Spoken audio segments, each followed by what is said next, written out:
مجھے معلوم نہیں ہے کہ مجھے اعزاز کیوں ملا.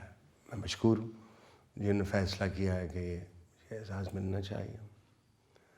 صرف یہ ہوتا ہے کہ جب میری عمر میں پہنچ جائے مرد یا عورت اور اس کو واپس نہ بلایا جائے، کیونکہ موت برحق ہے. کہتے ہیں دھاگے سے ساتھ جڑی ہوتی ہے زندگی، آپ کو نا ایسے چلے جاتے ہیں اور کب بھی آ سکتی ہے. اور جب آئے تو ہمیں کہنا چاہیے الحمدللہ وعدہ پورا ہوا.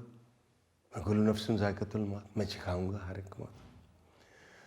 تو اس عمر میں آ کے وہم یہ ہو جاتا ہے کہ آپ میں کچھ عقل زیادہ آ گئی ہے، یا آپ کو تھپیڑے اتنے میں پڑے ہیں زندگی میں، یا آپ نے غلطیاں اتنی کی ہیں کہ اب آپ سمجھدار ہو گئے. تو یہ موقع ہے چھوٹی سی بات کرنے کا. زندگی میں ایک اصول بنا لیں، بڑے حالات بہتر ہو جائیں گے. مسکرا کے بات کریں، صرف مسکرا کے بات کریں. دوسری گوتم بدھا والی بات، میری نظر میں وہ پیغمبر تھے اور بڑا باکمال فلسفہ ہے ان کا، اور مشکل بھی. تو ان کی انہوں نے اصول بتائے. اس میں یہ ہے، پہلا اصول یہ ہے کہ جب آپ تکلیف میں ہوں یا غم زدہ ہوں تو یہ خواہش نہ کریں کہ وہ غم ختم ہو جائے.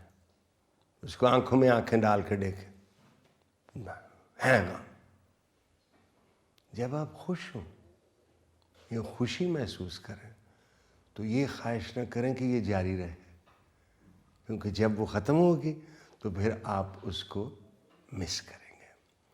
ایک امجد اسلام امجد کا مجھے بہت اچھا، یہ جو خواہشیں پیدا کرتے ہیں، تو شعر یہ ہے کہ یہ جو خواہشوں کا پرند ہے، دا برڈ آف ڈیزائر، اسے موسموں سے غرض نہیں. Not concerned with the ground reality, حقیقت ہے کہ کیا ہے، پاسبل کیا ہے. یہ جو خواہشوں کا پرند ہے اسے موسموں سے غرض نہیں، یہ اڑے گا اپنی ہی آن میں. اسے آب دے کہ سراب دے، مراج دو جالی بغاؤ آئے. اس لیے تیسرا اصول ہے یہ، خواہشوں کے پرند کے پر کاٹ کے رکھیں. انشاءاللہ زندگی اچھی گزرے گی، اللہ مہربانی کرے گا اور آپ خوش خرم گزرے گزارے. شکر کریں اللہ نے زندگی دی ہوئی.